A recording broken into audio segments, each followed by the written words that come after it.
Good morning मेरे साथियों, मेरे दोस्तों, मेरे भाइयों। मैं विनीत आप सभी का स्वागत करता हूं संदीप क्लासेस पर। जैसा कि आप सभी को पता है कि हम साइंस का लेसन डेली लगा रहे हैं, इसमें पूरे प्रीवियस ईयर क्वेश्चन रह रहे हैं। आप अच्छे से पढ़ाई कर रहे होंगे, अपनी पढ़ाई करते भी रहिएगा कि एग्जाम के ज़्यादा दिन नहीं बचे हैं, और हम जो करवा रहे हैं उसको भी करते चलिएगा। वो आप वहाँ पढ़िएगा, यहाँ टेस्ट करिएगा कि आपके कितने सही हो जा रहे हैं। अभी जो हम करवा रहे हैं तो प्रीवियस ईयर क्वेश्चन है, ग्रुप डी में आए हुए ओरिजिनल क्वेश्चन रहते हैं। आप अगर पढ़ भी रहे हैं तो ओरिजिनल चीज ही पढ़िएगा, इधर उधर की चीजें नहीं पढ़िएगा, क्योंकि उसका कोई मतलब नहीं बनता है कि क्वेश्चन वहां से फॉर्म हो गए, नहीं, क्वेश्चन यहाँ से बनेगा। क्वेश्चन अच्छी बुकों से बनेगा, जैसे एनसीईआरटी पढ़िएगा, कक्षा 10 तक जो एनसीईआरटी मैथ की हो या फिर साइंस को, वही पढ़िएगा। तो चलो स्टार्ट करते हैं आज की क्लास को। आज क्लास को अच्छे से देखिएगा, समझिएगा, क्वेश्चन ऐसे ही बनने वाले हैं। और इस जो टॉपिक इसमें कवर है वही टॉपिक पे ज्यादा फोकस करिएगा, क्योंकि पिछली बार थोड़ा ऐसा था, पेपर टफ बना था। तो शायद भाई जो आने वाले समय में पेपर टफ है ना बने, टफे बनेगा। कंपटीशन इतना ज्यादा है, 1 लाख का 1 करोड़ 8 लाख के आसपास फॉर्म है आपके, तो पेपर अच्छा खासा बनेगा। उसमें एक ही एग्जाम है तो पेपर अच्छा लेवल का आएगा। तो उसी हिसाब से अपने प्रिपरेशन रखिए। और तो स्टार्ट करें आज की क्लास। आज की क्लास जो रहने वाली है पूरे PYQs क्वेश्चन, ओरिजिनल क्वेश्चन रहने वाले हैं। चलो स्टार्ट करते हैं आज की क्लास को। आज क्लास पहला क्वेश्चन ये है, यदि एक उत्तल लेंस की शक्ति 3 डायोप्टर है तो इसकी फोकस लंबाई होगी। अब देखो, अगर लेंस की शक्ति की बात करेगा, लेंस की यूनिट की बात करेगा, लेंस से क्या क्या क्वेश्चन पूछेगा। लेंस से नंबर 1 इसकी यूनिट पूछेगा। यूनिट तो क्या होगी, डायोप्टर। क्या होगी, डायोप्टर लिखोगे। लेंस कितने प्रकार के पूछेगा, तो ये 2 प्रकार के होंगे। 2 प्रकार के, 2 क्या, अब एक अवतल होगा, अवतल, दूसरा उत्तल होगा, उत्तल होगा। और जो तीसरा टाइप होगा तो इसका कॉम्बिनेशन होगा। कॉम्बिनेशन का कौन सा, नंबर 1 उत्तल और अवतल का। तो आप 2 टाइप याद रखिए, अवतल और उत्तल। अवतल कैसा होगा आपका, ऐसा होगा। उत्तल कैसा होगा, ऐसा होगा। ये अवतल है, ये उत्तल है। अब देखो, अब लेंस से कौन सी चीजें और पूछेगा। लेंस से अब इसकी शक्ति दे देगा और उसकी फोकस दूरी पूछ लेगा। तो एक फोकस दूरी और शक्ति का एक रिलेशन आपने पढ़ा होगा कि P बराबर 1/f। जहां पर P क्या है, जहां पर P है शक्ति, पावर। F क्या है, F उसकी फोकस लंबाई है। क्या है, फोकल लंबाई, फोकल लंबाई है। ये अगर ये जब हम यूज करेंगे, अगर डेटा जो गिवन है वो मीटर में दिया है तब हम ये रिलेशन यूज करेंगे। अदरवाइज अगर सेंटीमीटर में दिया गया है तो 1 मीटर बराबर कितना होगा, 100 सेंटीमीटर।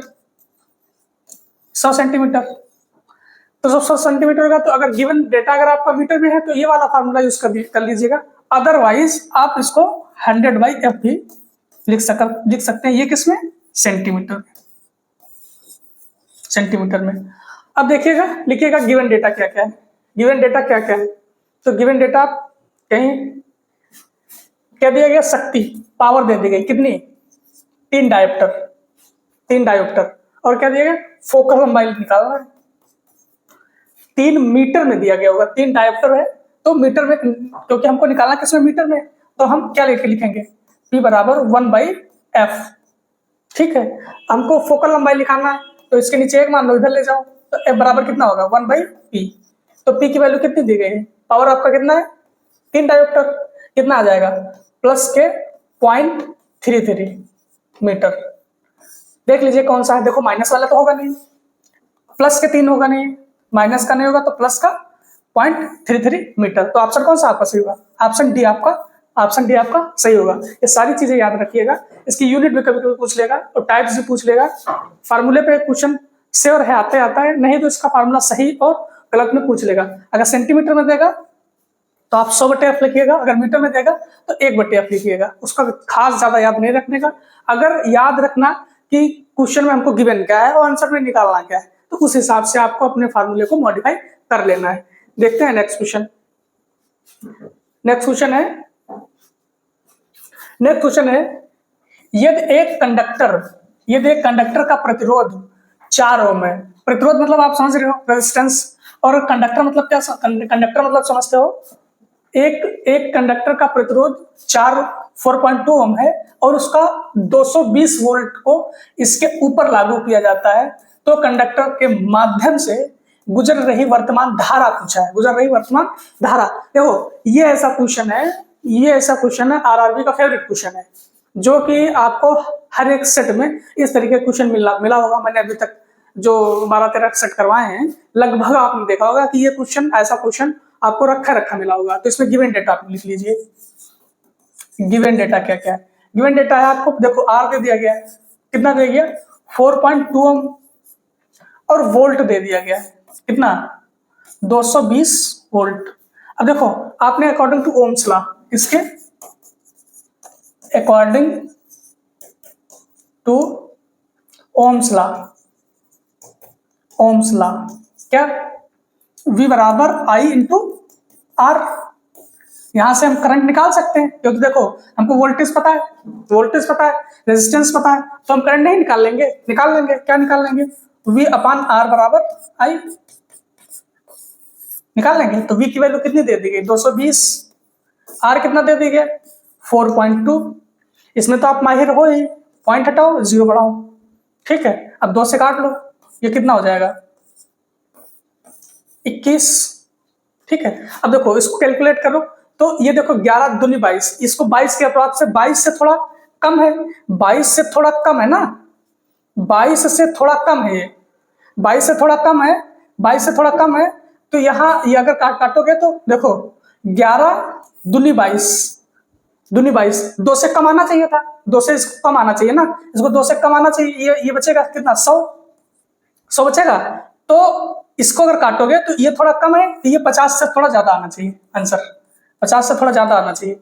50 से ज्यादा वाला आंसर कौन सा है, answer D is correct, answer D is correct. ऐसे भी कैलकुलेशन आप अपनी अच्छी कर सकते हो, ऐसे भी कैलकुलेशन, इसमें टाइम ज्यादा खराब भाग करके काट पीट में उसमें टाइम ज्यादा खराब करो तो अनुमान आंसर आप भी लगा सकते हो। देखो अब 100 को अगर 21 से 1100 को अगर 21 से डिवाइड करोगे तो 5238 आएगा, नहीं आएगा, ऐसे काट दोगे, इतना आएगा नहीं आएगा, 900 आएगा नहीं आएगा, तो ऐसे मार सकते हो आंसर। ऐसे भी आते हैं क्वेश्चन, अगर आप फाइनल आंसर तक पहुंच गए हो तो वो सब करने की जरूरत नहीं, आप देख के भी मार सकते हो। तो answer D is correct, answer D इसका सही होगा। देखते हैं नेक्स्ट क्वेश्चन। नेक्स्ट क्वेश्चन है, जब कविता ने तांबा सल्फेट का जलीय घोल निकाला और एल्यूमिनियम के कुछ कण जोड़े तो समाधान का रंग बदल गया। इसका कारण है, इसका कारण क्या है, इसका कारण देखो किसमें क्या करे, जब कविता ने तांबा सल्फेट का जलीय घोल निकाला तो एल्युमिनियम के कुछ कण जोड़े, तो एल्युमिनियम के कुछ कण जोड़े तो समाधान का रंग बदल गया। देखो तांबा है सल्फेट है, तांबा है सल्फेट है का जलीय घोल निकाला तो एल्युमिनियम इतनी चीजें हैं, ठीक है। तो क्या, तो बदल गया, तो इसका कारण क्या है, इसका कारण देखो CuO नहीं होगा, Al2AlOH का होल थ्राइस नहीं, देखो ये चीज आनी चाहिए, ये चीज अपनी, तो क्या होगा Al2SO4 का होल थ्राइस, Al2SO4 का होल थ्राइस, आपका इसके कारण उसका रंग में परिवर्तन हुआ है। देखते हैं नेक्स्ट क्वेश्चन। नेक्स्ट क्वेश्चन है, निम्नलिखित रासायनिक प्रतिक्रियाओं में कौन से संतुलित है, संतुलित आपको निकालनी है, संतुलित मतलब बैलेंस इक्वेशन। बैलेंस आप कैसे करोगे, दोनों के परमाणु भार बराबर होने चाहिए, लेफ्ट हैंड साइड और राइट हैंड साइड के दोनों के परमाणु भार इक्वल होने चाहिए। अब देखो इसका क्या, पहला Fe का 1 है, 4 दूनी 8 O 4 है, तो देखो Fe3 है यहाँ पे, तो 3 तो कहीं से आएगा नहीं, 3 तो आएगा नहीं, तो ये इम्बैलेंस है। Fe है H2 Fe3 और O4, अगर मान लो हम यहाँ पे 3 भी लगा लेंगे, यहाँ भी 3 लगा लेंगे, तो ऐसा तो कुछ है नहीं। इसको देखो Zn प्लस H2SO4, तो Zn का Zn हो गया, SO4 का SO4 हो गया, तो H2 का H2 हो गया। तो आपका ये बैलेंस है इक्वेशन। अब आज नेक्स्ट वाली देखो, Mg है, Mg प्लस O2, अगर ये मिलेगा तो MgO2 होता तब बैलेंस होता, अदरवाइज बैलेंस नहीं है। तो आंसर कौन सा है? Answer C is correct. Answer सही आपका सही है। एक क्वेश्चन इससे भी आना है। क्वेश्चन रेलवे में फिक्स रहते हैं, जिससे कुछ टॉपिक से आने रहते हैं। नेक्स्ट है, नीचे दिए गए विकल्पों में से उस जीव को चुने जिसमें 3 कक्षीय हृदय होता है। 3 कक्षीय। अब देखो मनुष्य में कितने होते हैं हृदय? अगर हृदय की बात करें तो देखो मनुष्य में और पक्षी में कितने? 4 चैम्बर, 4 कक्ष होते हैं। मछली में कितने होंगे? मछली में 2 होंगे, ठीक है। मगरमच्छ में कितने होंगे? मगरमच्छ में कितने होंगे? 3 होंगे। तो देखो पक्षी है, इसमें 4 होंगे, मछली है, इसमें 2 होंगे, चीता है, जानवर है, जानवरों में कितने होंगे? नहीं भी पता है कोई दिक्कत नहीं। गिरगिट जो है, गिरगिट ये किसकी प्रजाति का लग रहा है आपको? लग रहा है मगरमच्छ की प्रजाति का। तो गिरगिट के उसमें 3 होते हैं। गिरगिट के हार्ट में 3 चैम्बर होते हैं। और मनुष्य और पक्षी में 4 चैम्बर। मनुष्य और पक्षी में 4 चैम्बर होते हैं, ठीक है। तो आंसर आपका कौन सा सही हो जाएगा? आंसर सी सही हो जाएगा कि जो गिरगिट होता है, तो गिरगिट में 3 चैम्बर होते हैं उसके हार्ट में। 3 ही पूछ रहा, 3 कक्षक किसके हार्ट में होते हैं? तो गिरगिट। तो आंसर आपका सी सही हो जाएगा। देखते हैं नेक्स्ट क्वेश्चन। नेक्स्ट क्वेश्चन है, यदि कोई प्रतिक्रिया में ऑक्सीजन प्राप्त करता है, ऑक्सीजन प्राप्त कर रहा है, तो कहा जाता है कि वह इस गुजर रहा है, तो इससे गुजर रहा है। अब देखो, एक होगा ऑक्सीकरण,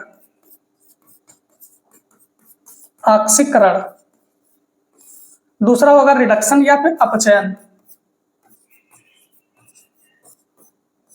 देखो ऑक्सीजन का जुड़ना नंबर 1 बात। अपचयन में क्या होगा? ऑक्सीजन का हटना, ठीक। फिर ऑक्सीकरण में क्या होगा? इलेक्ट्रॉन का त्याग। इसमें क्या होगा? इलेक्ट्रॉन का ग्रहण। अगर हाइड्रोजन की बात करें तो हाइड्रोजन का क्या करेगा? हाइड्रोजन का हटना। इसमें क्या होगा? हाइड्रोजन का जुड़ना। देखो इसको अगर इंग्लिश में देखो, इनमें इनके नाम बहुत होंगे, इनके नाम में आप कंफ्यूज कभी नहीं होना।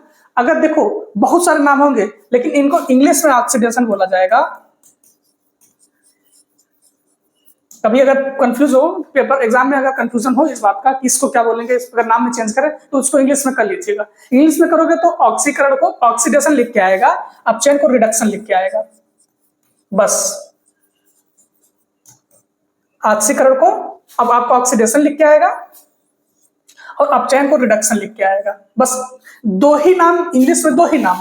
तो हिंदी में बहुत सारे नाम इसके हैं, कि कहीं अवकरण है, कहीं उपचयन है, बहुत सारे नाम रहेंगे। इसको ये भी देखते रहिए। देखो ऑक्सीकरण है तो ऑक्सीकरण में क्या होगा? ऑक्सीजन जुड़ेगा। रिडक्शन है तो ऑक्सीजन हटेगा, इलेक्ट्रॉन इसमें ग्रहण करेगा। अपचयन में ऑक्सीकरण में इलेक्ट्रॉन त्याग करेगा, हाइड्रोजन जुड़ेगा तो रिडक्शन, हाइड्रोजन अगर हटेगा तो फिर ऑक्सीकरण। तो इसमें क्या कह रहा है? ऑक्सीजन प्राप्त करता है। ऑक्सीजन प्राप्त कौन कर रहा है? देखो यहाँ तो ऑक्सीजन हट रहा है, ऑक्सीजन यहाँ प्राप्त कर रहा है ऑक्सीकरण।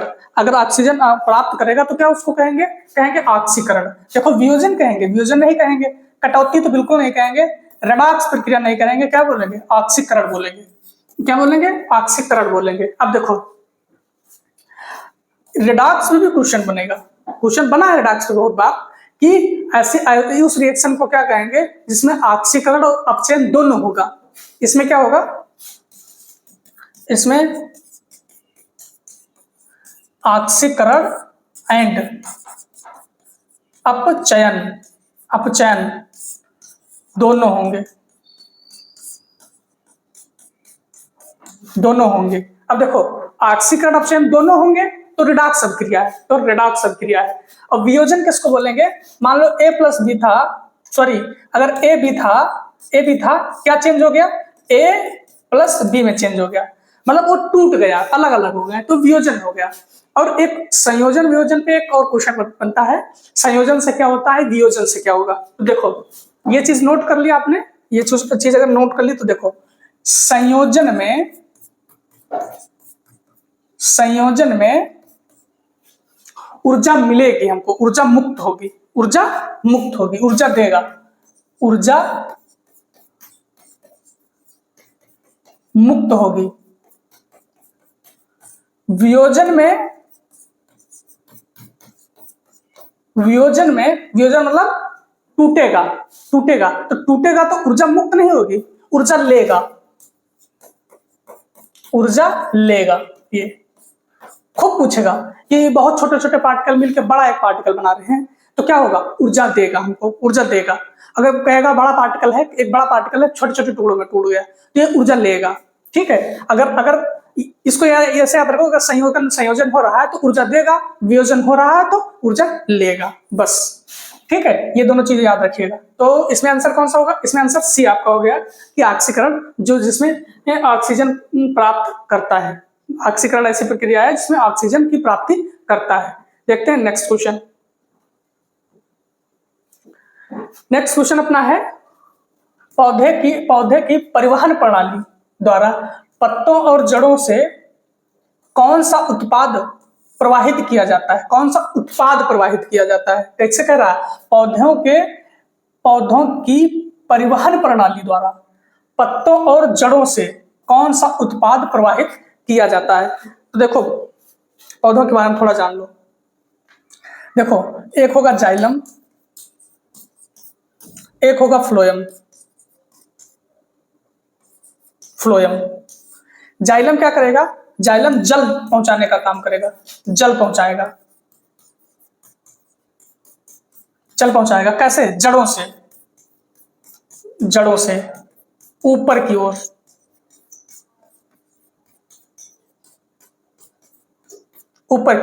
अब देखो फ्लोएम क्या करेगा? ये खनिज लवण पहुंचाएगा। खनिज लवण कहां से? बना हुआ खाना जो उसके पत्तियों द्वारा बना है, बना हुआ खाना पूरे प्लांट में, पूरे पौधे में पहुंचाएगा, जो कि पत्तियों में बनता है, ठीक है। जाइलम और फ्लोएम का ये काम है। अब देखो इसमें क्या कह रहा है? पौधों की परिवहन प्रणाली द्वारा पत्तों और जड़ों से कौन सा उत्पाद प्रवाहित किया जाता है? देखो केवल जल तो प्रवाहित किया जाता है, लेकिन केवल जल नहीं। अभी इसको रखो ऐसे, कार्बोहाइड्रेट्स और खनिज। देखो कार्बोहाइड्रेट्स थोड़ी ना, कार्बोहाइड्रेट्स किसमें प्रवाहित किया जाएगा? किसमें? मनुष्यों में। देखो केवल कार्बोहाइड्रेट्स नहीं, तो आंसर कौन सा होगा? ऊर्जा भंडारण और कच्चे माल। देखो ऊर्जा भंडारण मतलब फ्लोएम की चीजें, और कच्चे माल मतलब जो खनिज लवण उसमें जो जा रहा है, जो खनिज लवण है जो अनप्रोसेस वाला है, तो वो सारी चीजें आपका जो पहुंचाएगा तो आपका परिवहन प्रणाली में आएगा इसकी, प्लांट की। कौन सी चीज? ऊर्जा भंडारण और कच्चे माल, तो ऑप्शन आपका सी सही होगा। केवल जल नहीं होगा, इस वजह से ये गलत हो जाएगा, तो ऑप्शन आपका सी सही होगा। देखते हैं नेक्स्ट क्वेश्चन। नेक्स्ट क्वेश्चन है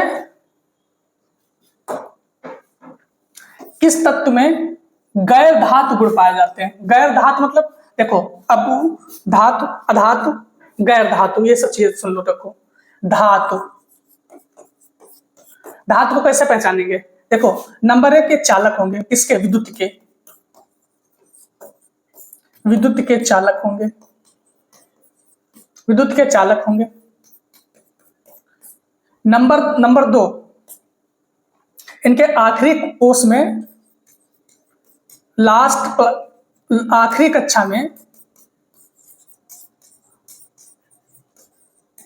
आखिरी कक्षा में 1 2 3 इलेक्ट्रॉन होंगे, इलेक्ट्रॉन होंगे होंगे ठीक है। नंबर 3 देखो ये क्या करेंगे, ये धनात्मक होंगे,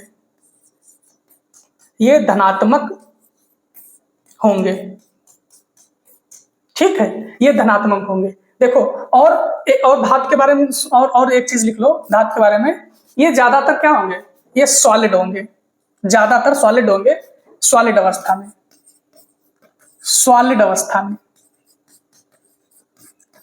इस पे क्वेश्चन एक बनता है, एकमात्र धातु है जो आपका लिक्विड अवस्था में रहता है, एकमात्र धातु, एकमात्र धातु जो किसमें, लिक्विड अवस्था में, द्रव अवस्था, द्रव अवस्था में पाया जाता है, तो कौन सा होगा आपका Hg, मरकरी। मरकरी मतलब पारा, जो धातु है बट लिक्विड अवस्था में पाया जाता है, लिक्विड अवस्था में। ये धातु के बारे में आप समझ गए। अब अधातु पे आओ। अधातु, अधातु किसको बोलेंगे हम, देखो अधातु उसको बोलेंगे जो कि देखो ये विद्युत का चालक नहीं होगा, नंबर 1 बात, विद्युत का चालक नहीं होगा, नहीं होगा। नंबर 2 बात इसमें क्या होगा, इसमें आखिरी कक्षा में,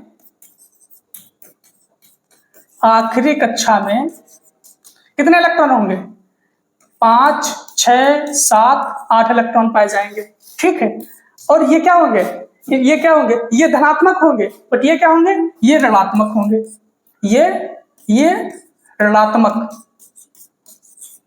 ये ऋणात्मक होंगे, समझ में आई चीजें, ये ऋणात्मक होंगे तो अधातु कहेंगे। अब तीसरा कौन आएगा, उपधातु। उपधातु के बारे में एक चीज और जान लो, एक चीज बताएंगे, उपधातु, उपधातु,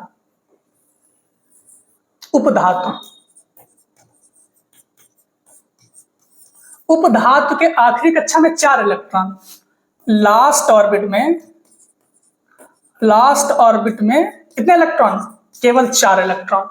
और ये धनात्मक और ऋणात्मक दोनों हो सकते हैं, ये पॉजिटिव और नेगेटिव दोनों हो सकते हैं, ठीक बात है। और हाँ, इसकी एक और अधातु की एक और चीज लिख लीजिए कि ये कैसे पाए जाएंगे, ये द्रव भी पाया जाएगा, सॉलिड भी पाया जाएगा और गैस भी पाया जाएगा। तो इसका एक क्वेश्चन बनता है कि एकमात्र धातु जो द्रव अवस्था में पाया जाता है, एकमात्र धातु, एकमात्र अधातु जो द्रव अवस्था में पाया जाएगा, तो वह कौन सा होगा, वो होगा ब्रोमीन। कौन सा, ब्रोमीन, Br, वो होगा ब्रोमीन, ब्रोमीन, ब्रोमीन होगा, वो ब्रोमीन होगा। अब चलो क्वेश्चन देख लेते हैं। क्वेश्चन है, किस तत्व में गैर धातु गुण पाए जाते हैं। गैर धातु मतलब समझ रहे हो आप, अधातु, अधातु, अधातु। देखो सोडियम, Na सोडियम के, पोटेशियम और लिथियम, इनमें धातु के गुण पाए जाते हैं। और जो क्लोरीन है, क्लोरीन है, ये गैस है, ये गैस है। अब देखो ऐसे ही समझ लो आप, पीरियोडिक टेबल का अगर थोड़ा बहुत याद होगा तो पीरियोडिक टेबल आपकी कैसी रहती है, ऐसे रहती है, ऐसे, ठीक है। यहां पे क्या रहता है, यहां पे जिगजैग पैटर्न रहता है ना। अब chlorine, bromine, chlorine, fluorine, chlorine, bromine, iodine, स्ट्रेंसिन, ये किसमें होगा, किसमें होगा, 17वें में होगा, किसमें, 17 में होगा। तो ये अधातु की तरफ है, तो अधातु कौन सा हुआ आपका, क्लोरीन। ये क्या है, गैस है, ये गैस है। तो आंसर क्या होगा, आंसर बी आपका सही होगा, बी सही होगा। ये सारा एक्सप्लेनेशन देख लिया आपने। एक क्वेश्चन पाइएगा, उसको पूरा पोस्टमार्टम करिएगा, पूरा अच्छे से एकदम सारी चीजें रिवाइज उसी से होंगी। तो इसका आंसर क्या होगा, आंसर सी होगा। देखते हैं नेक्स्ट क्वेश्चन। नेक्स्ट क्वेश्चन है, थोड़ा बड़ा क्वेश्चन है, ऐसा देखिए इसको। पादप पोषण के बारे में निम्नलिखित कथन गलत है। गलत बताना है भाई, सही नहीं, गलत बताना है इस बार। पादप पोषण के बारे में निम्नलिखित कथन गलत है। नंबर 1 ऑप्शन, कार्बन को वायुमंडलीय कार्बन डाइऑक्साइड से हरे पौधों द्वारा लिया जाता है। कार्बन को वायुमंडलीय कार्बन डाइऑक्साइड से हरे पौधों द्वारा लिया जाता है।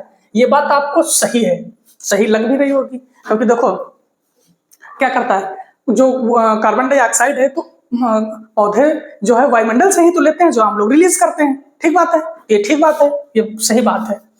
दूसरी बात है, खनिजों और पोषक तत्वों को पानी द्वारा कम अवशोषित किया जाता है। ये बात सही लग रही है? ये बात सही नहीं लग रही होगी आपको। खनिजों और पोषक तत्वों द्वारा पानी द्वारा कम, ये तो अच्छा कम नहीं, यहाँ पे अधिक होगा,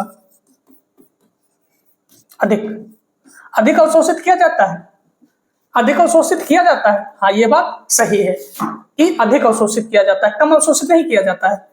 तो आंसर तो आपका बी ही आ जाएगा, क्योंकि कम अवशोषित नहीं किया जाता, अधिक अवशोषित किया जाता है। पौधे सामान्य रूप से मूल क्षेत्र में मिट्टी में पानी का उपयोग करते हैं। बिल्कुल सही बात है। जो पौधे होते हैं सामान्य रूप से मूल क्षेत्र में जो पानी का उपयोग करते हैं, तो उस पानी का उपयोग करते हैं जो मिट्टी में प्रेजेंट होता है, उस पानी का उपयोग करते हैं। तो ये भी बात सही है। तो आंसर कौन सा आपका सही होगा? आंसर जो गलत है वो वाला सही होगा, क्योंकि कम नहीं अधिक अवशोषित करते हैं। तो आंसर बी आपका करेक्ट हो जाएगा, बी। देखो, पढ़ाई के अलावा और कोई तरीका नहीं, पढ़ते रहिए जितना हो सके, पढ़ते रहिए, रिवाइज करते रहिए चीजें। आप जितना पढ़ सकते हो उतना जान लगा के पढ़िएगा। नेक्स्ट क्वेश्चन ये है, एक उत्तल दर्पण की केंद्रीय लंबाई है। अच्छा, उत्तल दर्पण, इस साइज पे देख लो। हाँ, अगर उत्तल दर्पण की केंद्रीय लंबाई पूछे, उत्तल दर्पण का नेचर पूछ रहा है एक तरीके का, उत्तल दर्पण कैसा होगा? उत्तल दर्पण ये होगा धनात्मक, कैसा होगा? पॉजिटिव। अगर अवतल दर्पण की बात करेगा तो ये क्या होगा? ये ऋणात्मक होगा, नेगेटिव होगा। तो उत्तल दर्पण क्या होगा? उत्तल दर्पण पॉजिटिव होगा और अवतल दर्पण आपका नेगेटिव होगा। तो देखो, उत्तल दर्पण पूछ रहा है, उत्तल दर्पण क्या होगा? अनंत होगा ना, शून्य नहीं, नकारात्मक, क्या होगा? सकारात्मक मतलब पॉजिटिव, इसका मतलब नेगेटिव होता है। तो आंसर कौन सा सही होगा? आंसर ए सही हो जाएगा, सकारात्मक होगा, सकारात्मक। ए ऑप्शन आपका सही हो जाएगा। देखते हैं नेक्स्ट क्वेश्चन देखिए। नेक्स्ट क्वेश्चन ये है,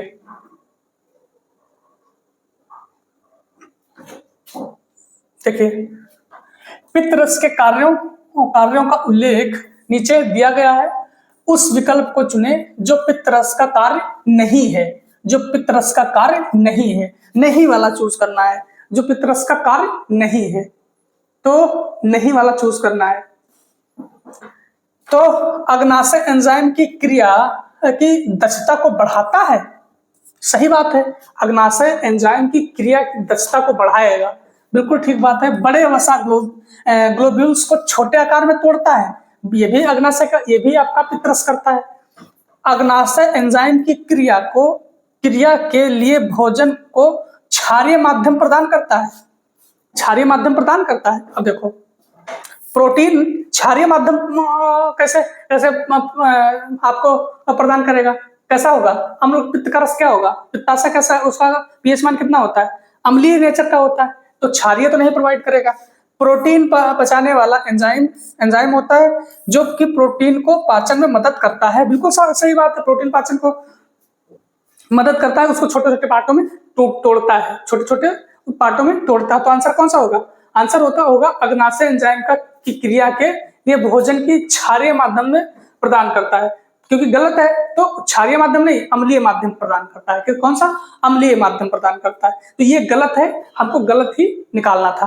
तो आंसर सी करेक्ट हो जाएगा, आंसर सी करेक्ट हो जाएगा। देखते हैं नेक्स्ट क्वेश्चन।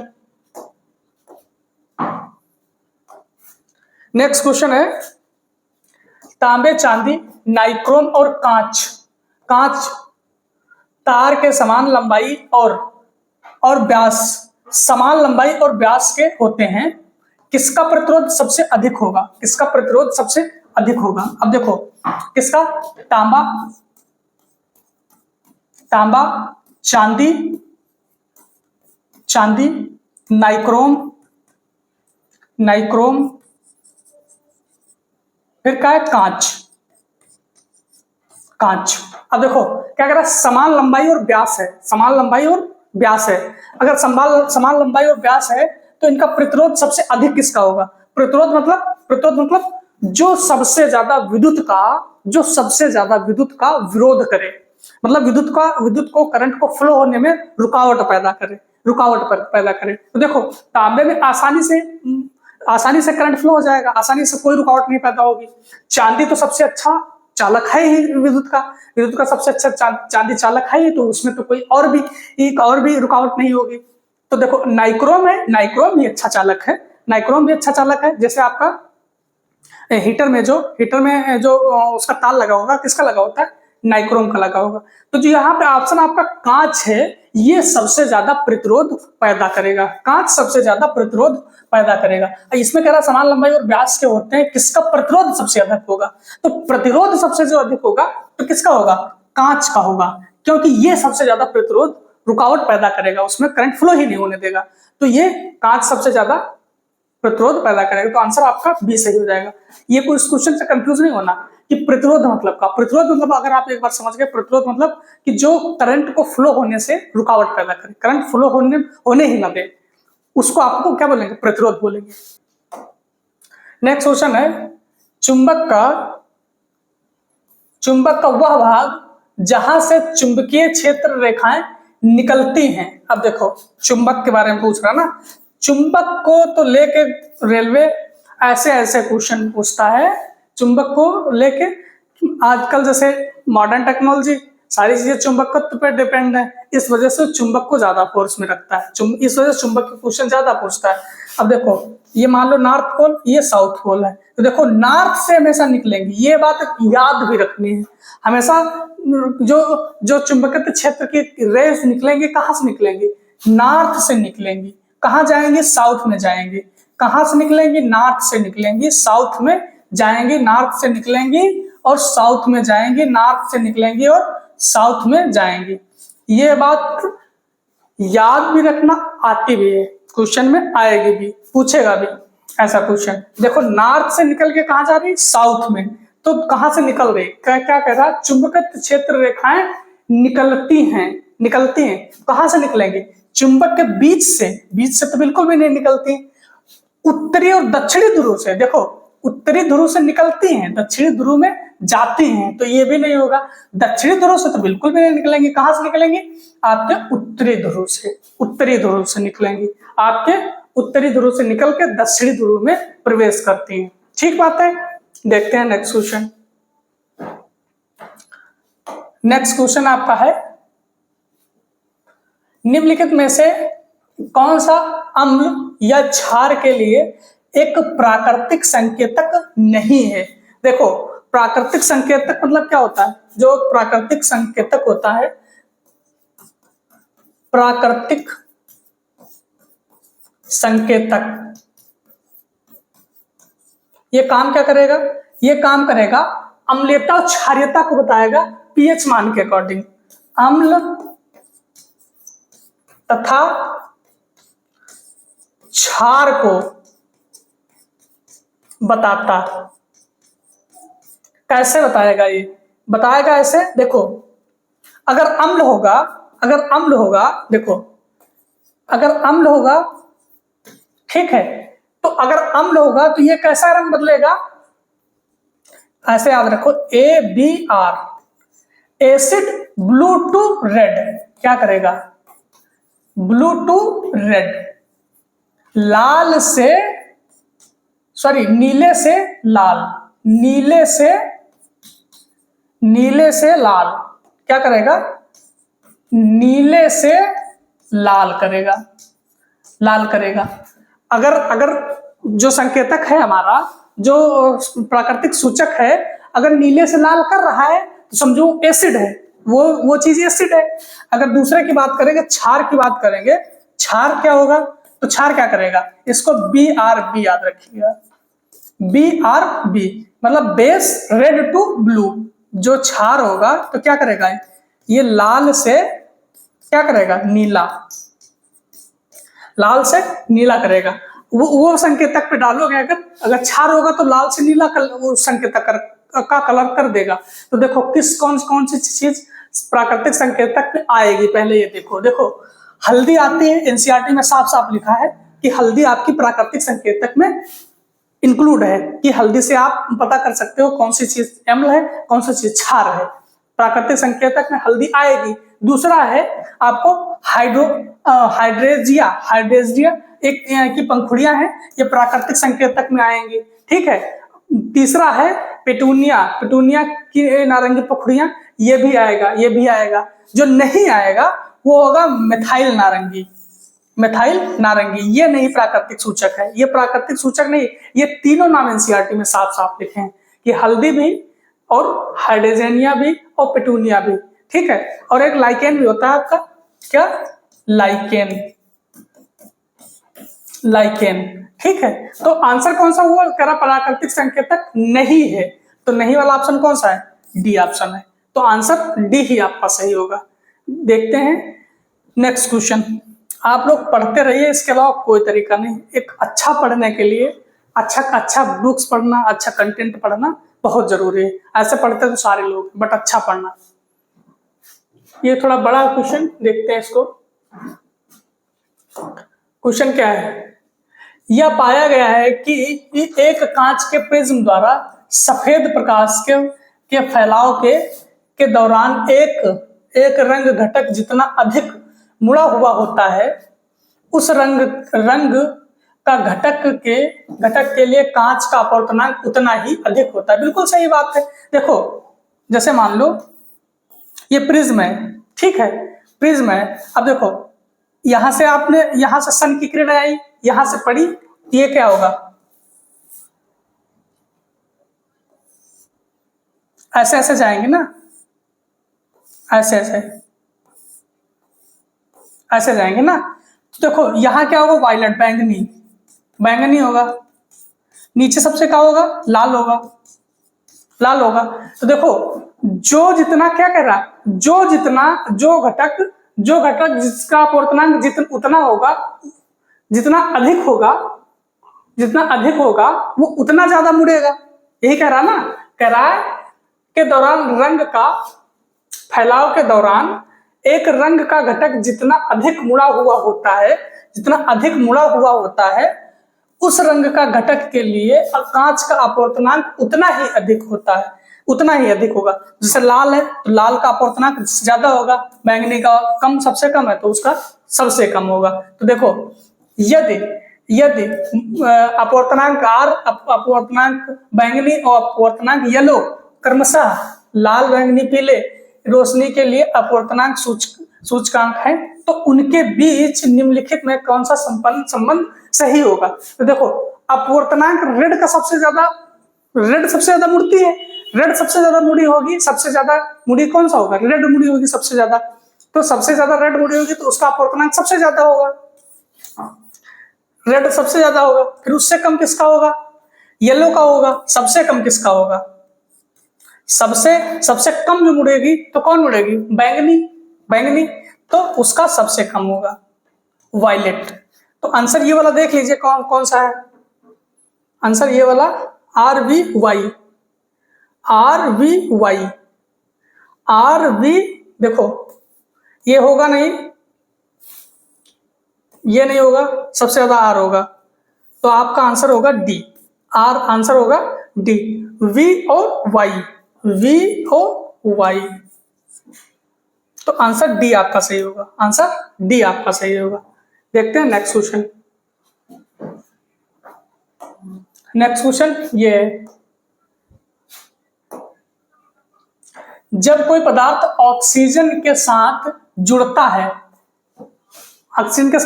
इसके दो क्वेश्चन देखो एक ही सेट में आ गए। जब कोई पदार्थ ऑक्सीजन के साथ जुड़ता है तो उसे मिलता है, क्या मिलता है, तो उसे मिलता है ऑक्सीकृत कम किया हुआ, चमक वापस, या हवा में घुल गया। तो सिंपल सी बात है, ऑक्सीकृत मिलेगा आपको, सिंपल क्वेश्चन है। दो क्वेश्चन इसी सेट में आ गए, ऑक्सीकरण रिडक्शन से 2 क्वेश्चन आ गए। देखते हैं नेक्स्ट क्वेश्चन ये है अपना, करके। नेक्स्ट क्वेश्चन ये है, नेक्स्ट क्वेश्चन है निम्नलिखित कथनों में से कौन सा सही है? निम्नलिखित कथनों में से कौन सा सही है? तो देखो पहला ऑप्शन पढ़ो, प्रत्येक प्रोटीन के लिए एक विशिष्ट जीन होता है। प्रत्येक प्रोटीन के लिए एक विशिष्ट जीन होता है। बहुत सही बात है, ये बहुत सही बात है, स्टेटमेंट डायरेक्ट आता है। प्रत्येक प्रोटीन के लिए एक सही उत्तर है प्रत्येक प्रोटीन के लिए एक विशिष्ट जीन होता है। विशिष्ट जीन होता है सिस्ट RNA होता है। ऐसा कुछ नहीं होगा। प्रत्येक हार्मोन के लिए एक विशिष्ट गुणसूत्र नहीं, गुणसूत्र प्रत्येक हार्मोन के लिए होगा, ऐसा गलत है। प्रत्येक हार्मोन के लिए एक विशिष्ट प्रोटीन होगी, ऐसा भी नहीं होगा कि विशिष्ट हार्मोन के लिए भी एक प्रोटीन हो। तो आंसर कौन सा होगा? प्रत्येक प्रोटीन के लिए एक विशिष्ट जीन होता है। प्रत्येक प्रोटीन के लिए एक विशिष्ट जीन होता है। प्रत्येक प्रोटीन के लिए एक विशिष्ट जीन होगा। तो आंसर आपका ए सही होगा। देखते हैं नेक्स्ट क्वेश्चन। नेक्स्ट क्वेश्चन है निम्नलिखित उद्देश्यों में से एक कौन सा वाटरशेड प्रबंधन का हिस्सा नहीं है? वाटरशेड आप समझ रहे हो? वाटरशेड मतलब जल भराव जैसे मतलब पॉन्ड हुआ, तालाब हुआ, या फिर ऐसी जगह जहां पर पानी का स्टोर किया जा सके। पानी का चाहे जमीन के ऊपर हो, चाहे जमीन के अंदर हो, चाहे पृथ्वी के सरफेस पे हो या फिर उसके अंदर हो, तो उसको क्या बोलेंगे? वाटरशेड बोलेंगे। तो क्या अब पढ़ो, वाटर जल प्रबंधन का हिस्सा नहीं है। कहा है? हिस्सा नहीं है। तो देखो, सूखे और बाढ़ को कम करना ये एक वाटरशेड का हिस्सा है, क्योंकि वाटरशेड में पानी रहेगा तभी तो सूखा बाढ़ कम होगा और बाढ़ को भी कम करेगा, क्योंकि भाई अब पानी स्टोर कर लोगे वाटरशेड में तो बाढ़ भी आने के चांस कम रहेंगे। और सूखा मतलब उसका पानी हम यूज कर सकते हैं, सूखे को भी एलिमिनेट करेगा। तो ये आंसर सही है। बिजली को पैदा करेगा, बिजली को वाटरशेड कैसे पैदा करेगा? बिजली हम लोग कैसा पैदा करेंगे कि पानी को डैम बना के उसको एक जगह एकत्रित करके उसका प्रॉपर फ्लो होना चाहिए, बट वाटरशेड में प्रॉपर फ्लो नहीं होगा, एक जगह स्टोर कर लिया जाएगा, फॉर एग्जांपल पॉन्ड। फिर डाउन स्ट्रीम नदियों में जल स्तर बहाल, हाँ तो बिल्कुल सही है। देखो, नदियां या फिर जल स्तर, नदियों में पानी बह रहा है, बह रहा है पानी, तो ये भी वाटरशेड का हिस्सा है। भूजल का पुनर्भरण बिल्कुल सही है। भूजल मतलब पृथ्वी के अंडरग्राउंड वाटर जो है उसका भी पुनर्भरण, मतलब जो सीपेज होके नीचे पानी जा रहा है उसमें स्टोर हो जा रहा है, तो वो भी वाटरशेड का हिस्सा है। तो ये वाटरशेड का हिस्सा कौन सा है? भूजल का पुनर्भरण भी है, डाउन स्ट्रीम नदियों में जल का स्तर में बहाल भी है, और सूखा और बाढ़ को कम करना भी उसका वाटरशेड का हिस्सा है। जो नहीं है, बिजली पैदा करना वाटरशेड का हिस्सा नहीं है। आप डैम बना के, नदियों में डैम बना के उससे आप बिजली बना सकते हैं, बट वाटरशेड से नहीं बनता है, वाटरशेड उसका हिस्सा नहीं है। तो कह रहा नहीं है, तो जो नहीं है तो बिजली पैदा करना उसका हिस्सा नहीं है। तो आंसर बी आपका सही हो जाएगा। देखते हैं नेक्स्ट क्वेश्चन। नेक्स्ट क्वेश्चन है, मेंडल ने अपने प्रयोगों में मटर के पौधों की निम्नलिखित में से किस विशेषता का उपयोग नहीं किया था? कह रहा किस विशेषता का उपयोग नहीं किया था। तो अगर इनकी विशेषताएं याद होगी, देखो इनकी विशेषताएं याद कर लीजिए। विशेषताएं क्या क्या है? विशेषताएं हैं, देखो नंबर एक मटर के पौधे की लंबाई उन्होंने ली थी, ठीक है, मटर के पौधों की लंबाई ली थी। नंबर 2, फूलों का रंग भी लिया था। नंबर 3, बीजों का आकार भी लिया था। नंबर 4, पत्तों का आकार, नहीं, पत्तों के आकार से उनसे कोई लेना देना नहीं था। पत्तों के आकार से उनका कोई लेना देना नहीं था। तो जो कह रहा है कि हम उपयोग में नहीं लिया गया था, तो पत्तों का आकार नहीं लिया गया था। तो ऑप्शन आपका बी सही हो जाएगा कि पत्तों के आकार से मेंडलीव के इन प्रयोगों से कोई मतलब नहीं था। तो ऑप्शन बी आपका सही होगा। देखते हैं नेक्स्ट क्वेश्चन को। नेक्स्ट क्वेश्चन अपना अच्छा क्वेश्चन है। वे हाइड्रोकार्बन जिनमें 2 कार्बन परमाणुओं के ये बीच द्विबंध होता है कहलाते हैं। हमने इसको बहुत बार एक्सप्लेन किया है, बहुत बार, कि जिनमें द्विबंध बनेंगे तो क्या बोलेंगे, एक बंध वालों को क्या बोलोगे, एक बंध वालों को बोलोगे संतृप्त हाइड्रोकार्बन, दो बंध वालों को क्या बोलोगे, असंतृप्त हाइड्रोकार्बन, तीन बंध वाले को क्या बोलोगे, असंतृप्त हाइड्रोकार्बन। तो देखो अकार्बनिक हाइड्रोकार्बन बिल्कुल नहीं बोलेंगे, प्राकृतिक यौगिक बिल्कुल नहीं बोलेंगे, संतृप्त हाइड्रोकार्बन ना, क्या बोलेंगे, असंतृप्त यौगिक, असंतृप्त यौगिक। जो जो प्रॉपर क्लास हमारी देख रहे हैं उनको ये चीज पता है, बहुत बार मैंने एक्सप्लेन किया है। इसका देख लो एक बार एक्सप्लेनेशन और देख लो। हाइड्रोकार्बन, हाइड्रोकार्बन कितने तरीके के होंगे, दो तरीके के होंगे। नंबर एक संतृप्त, संतृप्त, नंबर दो असंतृप्त हाइड्रोकार्बन, संतृप्त हाइड्रोकार्बन, नंबर दो असंतृप्त, असंतृप्त हाइड्रोकार्बन। ठीक है, ये कार्बन और कार्बन के साथ में सिंगल बॉन्ड बनाएगा संतृप्त हाइड्रोकार्बन। और देखो ये जब जलेगा संतृप्त हाइड्रोकार्बन तो क्या होगा, ये साफ जलेगा, बिल्कुल कोई पोल्यूशन नहीं होगा, साफ जलेगा। जब असंतृप्त जलेगा तो ये काले पीले धुएं के साथ जलेगा, ये असंतृप्त जलेगा तो काले पीले धुआं के साथ जलेगा। ठीक है, तो देखो इस असंतृप्त दो तरीके के होंगे। नंबर एक कार्बन और कार्बन के साथ में डबल बॉन्ड बनाएगा, कार्बन और कार्बन के साथ में जो डबल बॉन्ड बनाएगा, और कार्बन और कार्बन के साथ में अगर ट्रिपल बॉन्ड बनाएगा तो। अब देखो इसमें और चीजें लिख लो, तो इसको संतृप्त में क्या होगा, संतृप्त में एन होगा, एन क्या फार्मूले की बात करें CnH2n+2। अगर डबल बॉन्ड की बात करें तो इन होगा, अगर फार्मूले की बात करें तो CnH2n होगा। अगर कार्बन कार्बन के बीच में तीन बॉन्ड है तो आइन होगा, आइन होगा, आइन होगा। तो इसमें एक फार्मूले की बात करें CnH2n-2 होगा। ठीक है, ये ऐसी चीज है ना, क्वेश्चन एक इससे फिक्स रहता है। देखो कितना इजी क्वेश्चन पूछ लिया अगर आपको ये चीज पता है तो। देखो कार्बन और कार्बन के बीच में क्या कह रहा है, द्विबंध होता है, परमाणुओं के बीच में द्विबंध होता है। तो द्विबंध किसमें हो रहा है, असंतृप्त में होता है दो बंध, असंतृप्त में दो बंध होता है। तो आंसर क्या हो जाएगा, असंतृप्त हाइड्रोकार्बन, असंतृप्त यौगिक में द्विबंध होता है। अगर पूछ लेता है एक बंध होता है तो क्या संतृप्त मारते। क्वेश्चन इससे फॉर्म होना फिक्स है। देखते हैं नेक्स्ट क्वेश्चन। नेक्स्ट क्वेश्चन है अपना, नेक्स्ट क्वेश्चन ये है न्यूलैंड, न्यूलैंड साहब आ गए ना, तो न्यूलैंड के बारे में जान लो। न्यूलैंड ने कौन सा नियम दिया था, अष्टक नियम दिया था। कौन सा, अष्टक, ये भी पूछ लेता है अष्टक नियम।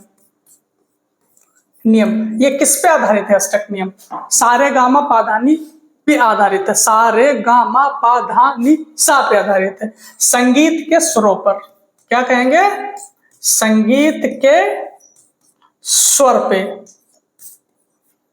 पर आधारित, संगीत के स्वर पर आधारित है न्यूलैंड का अष्टक नियम, अष्टक नियम। अब देखो इसका क्या करा, अच्छा नियम ने इसके साथ अच्छा काम किया, न्यूलैंड के अष्टक नियम ने इसके साथ अच्छा काम किया। किसके साथ अच्छा काम किया, तो देखो केवल रेडियोधर्मी तत्व के साथ अच्छा काम किया, केवल रेडियोधर्मी के तत्व के साथ अच्छा काम किया, केवल धात्विक तत्व के साथ अच्छा काम किया, केवल हल्के तत्व के साथ अच्छा काम किया, या फिर केवल कुलीन गैसों के साथ काम किया। तो न्यूलैंड साहब ने जो काम किया था केवल हल्के तत्व के साथ अच्छा काम किया था, ये आपको याद रखना होगा। न्यूलैंड साहब ने जो काम किया तो किसके साथ, हल्के तत्वों के साथ में काम किया, हल्के तत्वों के साथ में। तो ऑप्शन बी करेक्ट है। आज के क्वेश्चन इतने रखते हैं। अब नेक्स्ट क्लास कल होगी। आपको जो सेशन अच्छा लग रहा है तो कमेंट में जरूर बताते रहिए, दोस्तों में शेयर करते रहिए, चैनल को सब्सक्राइब करके जरूर रख लीजिए। Thank you.